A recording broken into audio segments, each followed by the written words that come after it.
Ils ont accosté 15 minutes après mon chèque de paie parce que j'étais arrivé avec 60 secondes de retard. Alors, je suis resté assis pendant 15 minutes, sans lever le petit doigt. Le silence dans cette salle de repos était plus fort que l'autorité de Rick Coleman. Ce qu'il n'avait pas réalisé, c'est que je ne faisais pas que prendre position, je donnais au reste de mon équipe la permission de faire de même. Je m'appelle Brittany, j'ai 42 ans, je suis technicien supérieur en équipement dans un centre logistique régional à Milwaukee. Depuis 12 ans, je me présente au travail avant l'aube, clé à molette à la main, bottes à embout d'acier, et pas une seule plainte.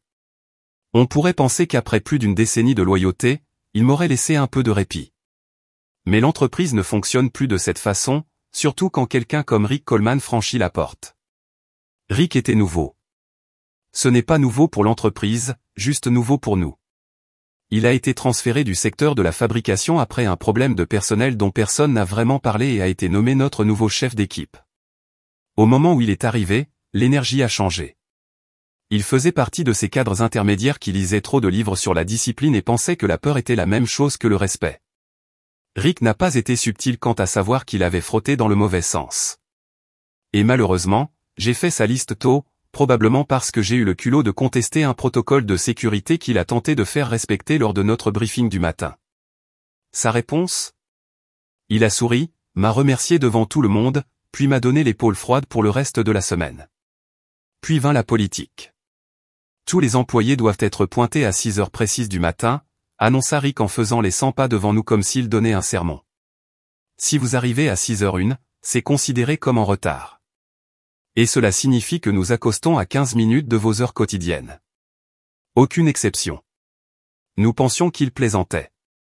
Personne n'est aussi mesquin. Il s'avère que Rick l'était. Le lendemain matin, j'étais déjà sur place à 17h50, comme toujours.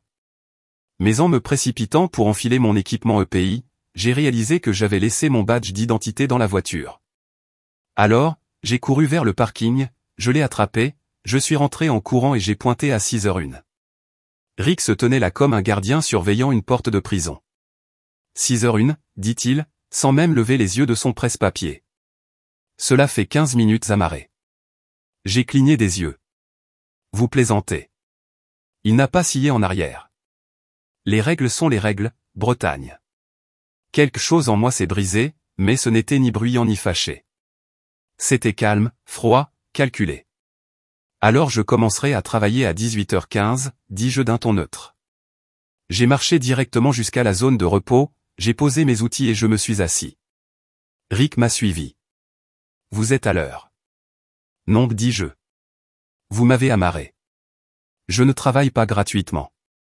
À la façon dont il me regardait, on pourrait penser que je viens d'insulter sa mère. Mais je n'ai pas bronché. Je n'étais pas un subordonné, je suivais ses règles à la lettre. Il n'avait aucune idée de l'effet que cet instant allait provoquer. La pièce resta immobile. On entendait le bourdonnement du distributeur automatique dans le coin, le tintement de quelqu'un qui remuait nerveusement son café, mais personne ne disait un mot. Rick restait là comme s'il attendait que je craque. Je ne l'ai pas fait. Je restais assis, les mains jointes, les yeux au même niveau que les siens. Il finit par se moquer et partit en trombe. Je suis resté exactement là où j'étais jusqu'à 18h15. Puis, comme si de rien n'était, je me suis levé, j'ai marché jusqu'à mon poste et j'ai commencé mon quart de travail. Je n'ai pas élevé la voix. Je n'ai pas fait de scène. J'ai suivi ses règles. Exactement. Mais mon silence résonnait bien plus fort que n'importe quelle protestation.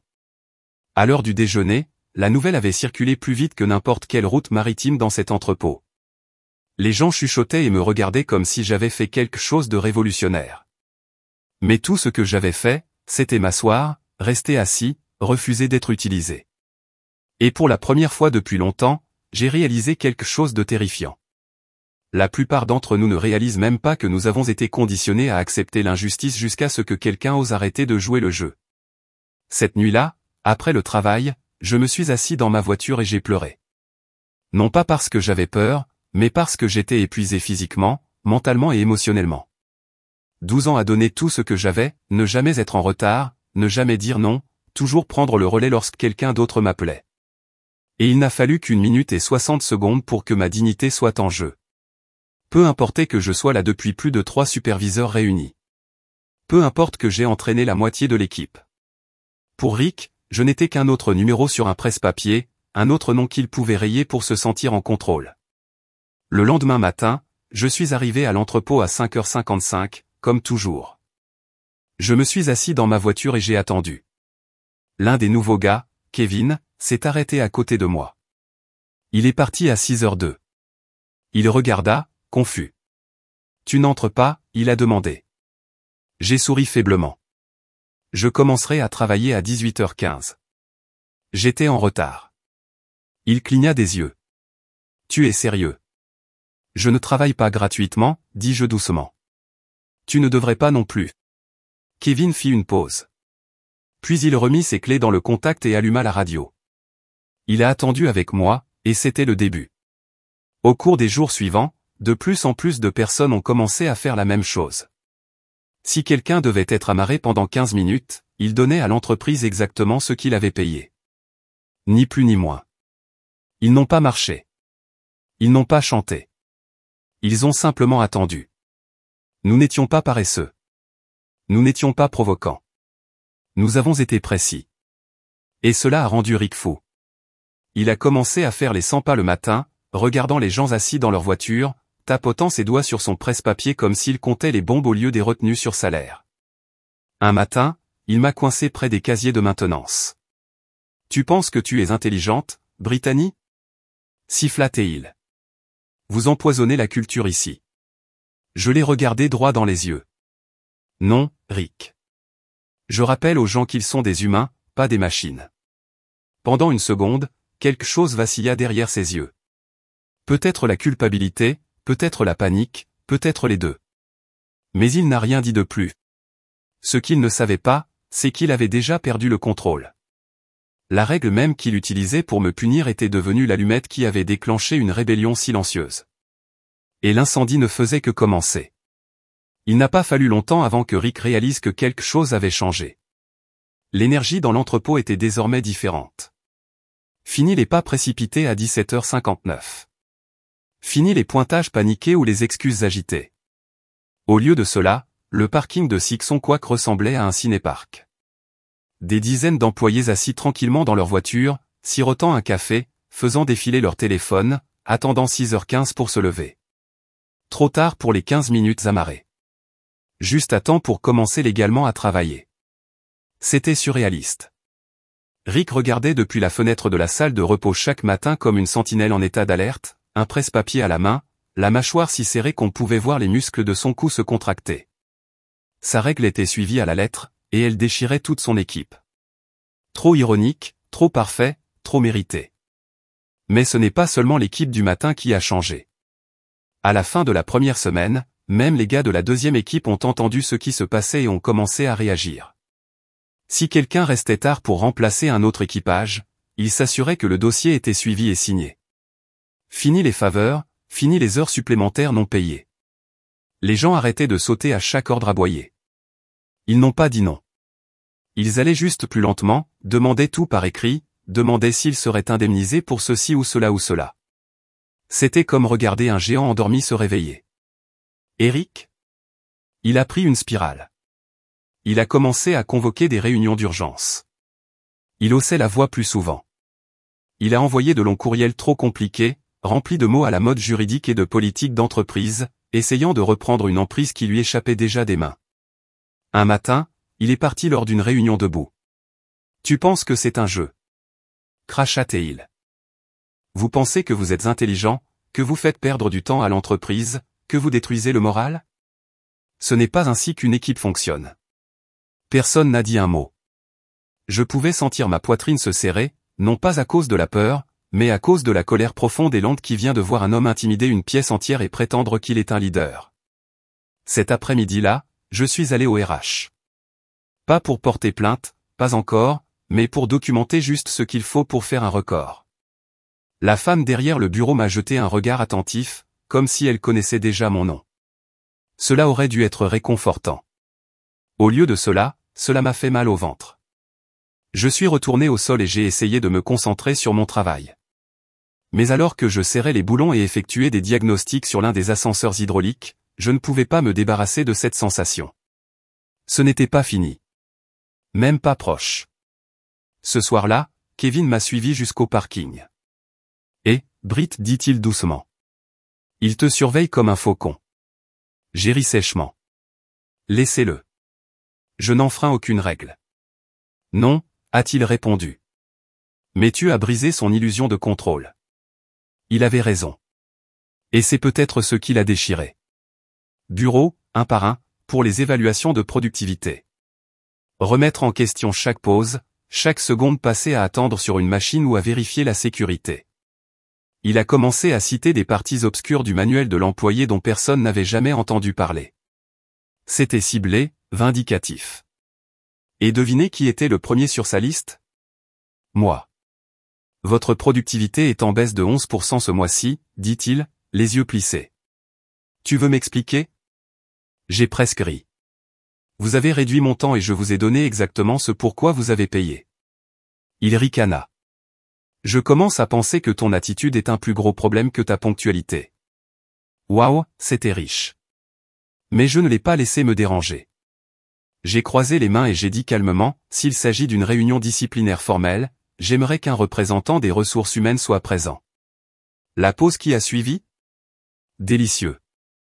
Il m'a fait signe de partir. Très bien, tu es excusé. Excusé.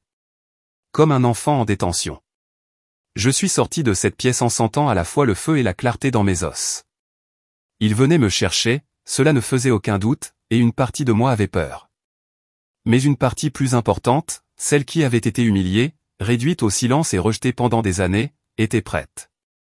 Parce que ce que Rick ne savait pas, c'est que je me préparais pour ce moment depuis la première fois que j'ai été écarté d'une promotion pour laquelle j'avais formé quelqu'un d'autre. Depuis la première fois, on m'a dit d'être plus flexible lorsqu'un collègue masculin arrivait en retard et je devais le remplacer sans heures supplémentaires.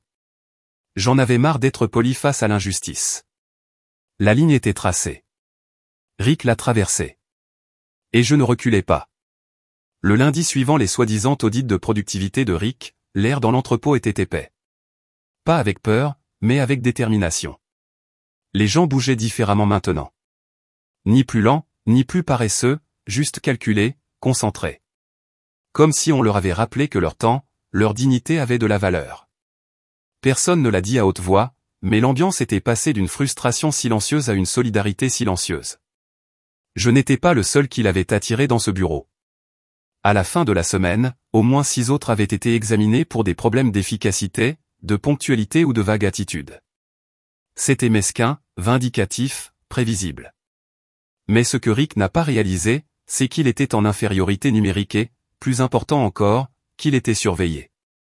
Les RH ont commencé à recevoir un nombre inhabituel de demandes de renseignements, de notes anonymes et de mails soigneusement rédigés. Rien d'agressif, rien de direct, juste de quoi faire sourciller. On dit que lorsque suffisamment de voix chuchotent, cela commence à ressembler à du tonnerre.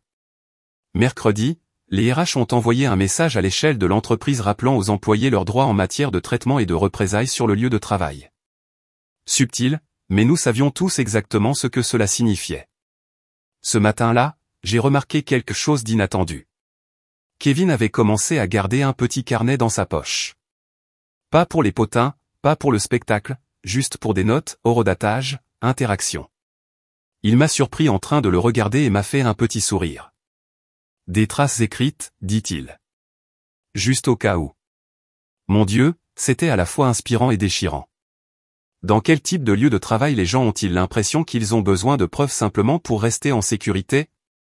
Pourtant, Rick a poussé plus fort. Il a commencé à suivre l'équipe du matin, marchant sur le terrain comme un fantôme d'entreprise faisant semblant d'observer. Mais nous savions tous qu'il cherchait quelqu'un, n'importe qui, pour trébucher. Il a plané. Il pinailla. Il posait des questions dont il connaissait déjà les réponses, juste pour surprendre les gens. Et pourtant, pas une seule personne n'a craqué. On a demandé à une femme, Sandra, pourquoi elle faisait une pause aux toilettes à 9h32 au lieu d'attendre jusqu'à 22h. Elle l'a regardé droit dans les yeux et a répondu. Bladé ne suit pas les horaires, Rick. J'ai presque éclaté de rire. Trop audacieux. Trop parfait. Cet après-midi-là, les choses ont dégénéré. Rick a convoqué une réunion de l'équipe complète dans la salle de repos. Il se tenait devant, les bras croisés, la voix aiguë. Mettons les choses au clair. Cette culture de résistance passive s'arrête maintenant. Si vous faites partie de cette équipe, vous vous présentez, vous vous conformez et vous faites ce qui vous est demandé sans délai. Il m'a regardé quand il a dit cela. Je n'ai pas cligné des yeux. Puis, comme si le destin lui-même nous regardait, quelqu'un des RH est entré dans la salle de pause en plein discours. Elle s'appelait Carla et je lui avais parlé quelques jours auparavant. Elle sourit poliment. Désolé de vous interrompre. Juste ici pour observer l'engagement de l'équipe d'aujourd'hui. Le timing, la tension, l'expression du visage de Rick, j'aurais pu pleurer de satisfaction. Bégaya-t-il, puis il mit fin à la réunion 5 minutes plus tôt. À partir de ce moment, les gens marchaient plus grand. La peur, elle s'effondrait. L'homme qui essayait de nous contrôler avec des minutes se mesurait désormais à l'heure. Chaque mot, chaque ordre, chaque regard surveillé. Mais je savais quand même que Rick n'avait pas fini. Aucun homme qui aime le contrôle ne tombe sans se balancer, et je pouvais le sentir dans mes os. Le prochain coup serait dirigé directement vers moi. Je ne savais pas quand le coup viendrait, seulement que ce serait le cas. Rick n'était pas le genre d'homme à perdre tranquillement. Son silence ces derniers jours n'était pas une capitulation. C'était une stratégie. Et j'étais dans ce lieu de travail depuis assez longtemps pour reconnaître le calme avant une tempête orchestrée par quelqu'un au pouvoir. Le genre de tempête personnelle, précise. Ainsi, lorsque j'ai été appelé au RH vendredi matin, je n'ai pas été surpris. Mais j'étais quand même déçu. Profondément, amèrement déçu. Carla m'a accueilli à la porte. Son visage était neutre, mais ses yeux trahissaient quelque chose, une hésitation, peut-être un regret. Cela m'a fait tomber l'estomac. Nous avons reçu un rapport concernant une conduite inappropriée, a-t-elle commencé en me faisant signe de m'asseoir. Une conduite inappropriée. Répétai-je, les sourcils levés. De moi?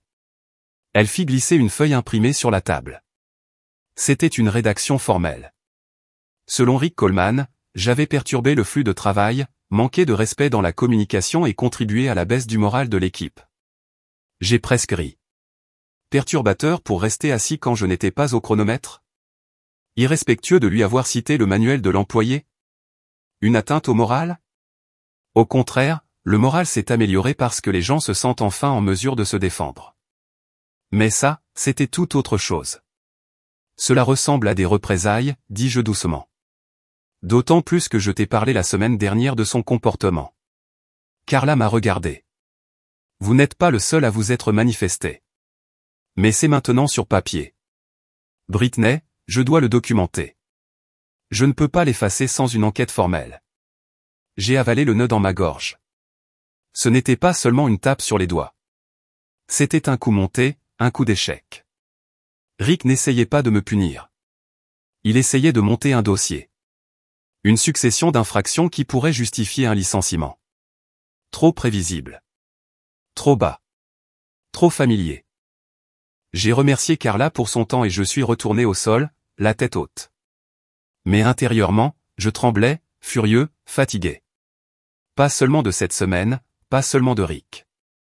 Après des années passées à être une bonne employée, une employée loyale, une référence, et à voir des hommes moins compétents échouer tandis que des femmes comme moi se retrouvaient coincées pour avoir pris la parole. Ce soir-là, je suis rentré chez moi et j'ai ouvert mon ordinateur portable personnel. J'ai commencé à rassembler chaque document, chaque capture d'écran, chaque email faisant allusion au modèle de Rick, ses changements de politique, ses menaces de blocage du temps, ses paroles exactes dans les discussions d'équipe. Je n'avais pas prévu de crise de colère. Je préparais une chronologie. Dimanche, j'avais 10 pages de preuves et une liste de témoins qui avaient été audités, rédigés ou intimidés au cours des 3 dernières semaines. Certains avaient même accepté d'écrire des déclarations. D'autres ont proposé de parler directement au RH. Quelques-uns étaient effrayés mais solidaires. Lundi matin, j'ai déposé l'enveloppe sur le bureau de Carla. Pas de drame, juste la vérité. Je pense que cela constitue une plainte formelle, ai-je dit. Elle n'avait même pas l'air surprise. Elle hocha lentement la tête et dit « Merci, Britney. Nous avons reçu des rapports, mais le vôtre est peut-être le plus complet. » Et juste comme ça, la dynamique a changé. Le même après-midi, une ondulation silencieuse mais indéniable a traversé le bâtiment. Rick n'était nulle part en vue. Sa porte est restée fermée. Son nom n'apparaissait pas à 14 heures. Horaire de caucus. Vers 16 heures, quelqu'un murmure que la direction régionale l'a convoqué à une réunion à huis clos à l'étage. Quand je suis parti pour la journée, Kevin m'a croisé sur le parking. « Tu l'as fait, n'est-ce pas ?» il a demandé. J'ai haussé les épaules. « Tout ce que j'ai fait, c'est dire la vérité », répondis-je. Il sourit. « Parfois, c'est plus dangereux que n'importe quel mensonge. » Cette nuit-là, pour la première fois depuis des semaines, j'ai dormi profondément. Mais pas parce que je pensais que c'était fini. Parce que je savais que quelque chose commençait enfin. Rick avait agi. Et je l'avais rendu. Propre, calculé, indéniable. Maintenant, il ne s'agissait plus seulement de moi. L'entreprise devait décider si elle défendait le pouvoir ou le peuple. Et vu la façon dont les choses se déroulaient, ils étaient sur le point de répondre haut et fort.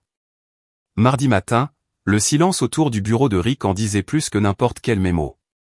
Sa voiture était dans le parking, mais on ne l'avait pas vue sur le sol. Pas de réunion matinale, pas de patrouille dans le presse-papier, juste une absence. Pas le genre qui ressemblait à une pause, mais le genre qui donnait l'impression que l'air changeait avant qu'une tempête ne s'abatte complètement. Les rumeurs ont commencé à circuler rapidement. Certains ont déclaré qu'il avait été suspendu dans l'attente d'une enquête. D'autres ont entendu des rumeurs selon lesquelles les RH feraient appel à des agents de conformité du bureau régional. Une chose était claire, l'entreprise ne mettait plus cela sous le tapis. Je ne faisais pas la fête. Pas encore. J'avais vu trop de moments comme celui-ci, où les entreprises balayaient les choses sous de vagues étiquettes de restructuration et laissaient les mauvais acteurs repartir avec des dossiers vierges. Indemnité de départ remboursée. Pourtant, je pouvais le sentir. Quelque chose était différent cette fois. Et puis les entretiens ont commencé. Les RH ont programmé des réunions privées avec les employés à travers les équipes, individuellement et discrètement. Kevin est entré en premier, puis Sandra, puis Marc de l'inventaire. Un par un, les gens qui rassemblaient tranquillement leurs propres traces écrites ont commencé à s'avancer. Pas de protestation, pas de panneau de piquetage, juste le pouvoir de la vérité mis à nu dans une documentation froide et claire. Quand ce fut mon tour, j'étais prêt. Carla m'a accueilli avec un signe de tête chaleureux, mais elle était accompagnée cette fois de quelqu'un que je n'avais jamais rencontré auparavant. Une femme vêtue d'un tailleur pantalon bleu marine avec un bloc-notes qui ne quittait jamais sa main. « Bretagne, merci d'être venue », dit Carla. « Voici Dana Kim de la conformité régionale. » Dana n'a pas perdu de temps. Elle posait des questions précises, mesurées mais fermes. « Avez-vous déjà eu l'impression d'être la cible de représailles après avoir fait part de vos inquiétudes concernant la politique de l'entreprise ? » « Oui. » « Avez-vous déjà été réprimandé sans procédure régulière ? » J'ai remis le rapport publié par Rick. Cela n'a jamais fait l'objet d'une enquête. Il a été émis le lendemain du jour où j'ai manqué les 15 minutes de temps d'amarrage. Dana l'a étudié attentivement, puis a pris note. Le ton de la réunion n'était pas accusateur. C'était médico-légal, comme s'ils connaissaient déjà la réponse et qu'ils étaient en train de rassembler les dernières pièces du puzzle. Au moment où je suis sorti, je ne me sentais pas triomphant. Je me sentais justifié mais aussi profondément fatigué. Trop de femmes que je connaissais avaient vécu des batailles comme celle-ci ou des guerres tranquilles menées derrière des portes vitrées et des fiches de discussion par courrier électronique, où le prix à payer pour s'exprimer était une stagnation de carrière, une liste noire ou pire. Je m'y étais préparé aussi. Mais maintenant, pour la première fois depuis longtemps, j'avais l'impression que le résultat serait peut-être différent. 2 jours se sont écoulés. Puis vendredi matin, un email à l'échelle de l'entreprise est arrivé. À compter d'aujourd'hui, Rick Coleman n'est plus employé chez le nom de l'entreprise. La direction examine toutes les politiques de gestion des quarts de travail et encourage toute personne ayant des inquiétudes à s'adresser directement aux ressources humaines ou à la conformité régionale. Nous vous remercions pour votre engagement continu en faveur d'un lieu de travail sûr et respectueux. J'ai regardé l'écran pendant un long moment, non pas parce que j'étais choqué, mais parce que j'ai finalement expiré. C'était fini. Pas de drame public, pas de salle d'audience interminable, juste une responsabilité discrète. Kevin est passé devant mon poste de travail plus tard dans la matinée et m'a jeté un coup d'œil. « Ça va ?» il a demandé. J'ai hoché la tête. « Ouais, je suis juste en train de traiter. Il sourit. Nous l'avons eu. Mais je secouai doucement la tête. Non, nous nous sommes défendus. C'est la victoire. Pourtant, une partie de moi savait que Rick n'était qu'un chapitre. Il y avait encore du travail à faire, encore des systèmes à remettre en question. Mais pour l'instant, au moins nous avons eu une victoire. Et j'étais enfin prêt à raconter toute l'histoire. Le départ de Rick ne s'est pas accompagné de confettis, ni de défilé de victoire, ni de confrontation cathartique. Juste un email, quelques regards en coin dans la salle de repos et l'absence soudaine de quelqu'un que nous avions tous appris à craindre en silence. Et pourtant, ce silence était désormais différent. Cela n'a pas réduit la pièce, mais l'a agrandi. Dans les semaines qui ont suivi, les choses se sont progressivement recalibrées.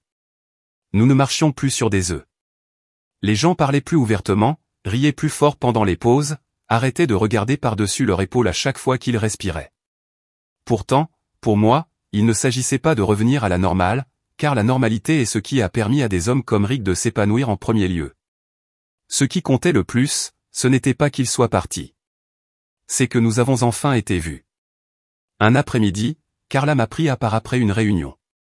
Juste pour que vous le sachiez, a-t-elle déclaré avec un petit sourire, votre plainte a contribué à déclencher un examen interne complet dans plusieurs départements. J'ai cligné des yeux. Attendez, il ne s'agissait pas seulement de notre entrepôt. Elle hocha la tête. Il s'avère que Rick a laissé une trace. Vous avez justement réussi à l'arrêter avant que la situation n'empire. Ouah. Cela m'a frappé plus fort que prévu. Je n'essayais pas d'être le héros de qui que ce soit. Je ne voulais tout simplement pas être invisible. Mais c'est peut-être ainsi que le changement commence réellement non pas par le bruit mais par le refus. Refus d'être rabaissé, d'être réduit au silence, d'être amarré, renvoyé ou détruit. Je ne sais pas quelle est la prochaine étape pour moi, dis-je. Je travaille toujours ici. Je pointe toujours avant le lever du soleil. Mais je le fais différemment maintenant, avec un sentiment de dignité que je pensais que cet endroit m'avait enlevé. Et chaque fois que je vois quelqu'un d'autre se tenir un peu plus grand, parler un peu plus fermement, je sais que 15 minutes de séance n'étaient pas la fin. C'était le début. Parfois, ce n'est pas la voix la plus forte qui déclenche le changement mais le moment de résistance le plus discret. Ce que Brittany a fait n'était pas dramatique. C'était délibéré. Et cela nous a rappelé à tous que la dignité ne se gagne pas en jouant gentiment.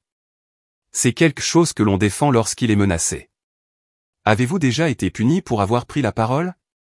Avez-vous déjà gardé le silence juste pour conserver votre emploi?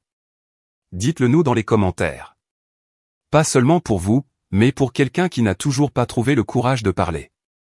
Parce que votre histoire pourrait être un tournant pour quelqu'un d'autre.